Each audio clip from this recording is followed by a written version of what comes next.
Auto Alarm Specialist.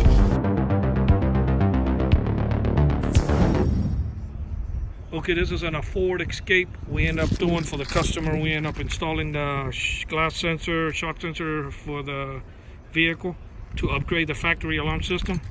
So the way it works is somebody tries to bust out the window, fire off the alarm.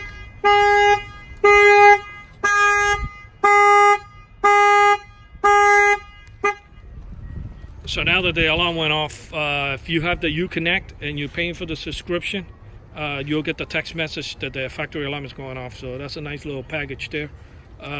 Basically, yeah, this is a shock sensor, glass sensor added to the factory alarm system. What they are stealing in these vehicles are airbags, and that's pretty much it. Unless you leave something like a laptop or something inside, or an iPad or something that they bust out your window for it, which I don't recommend you leaving anyway, because by the time you come out of the house, they're going to be long gone.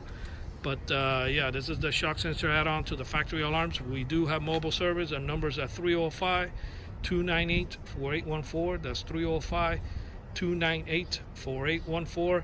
And we thank you for watching this video on this 2018 Ford Escape.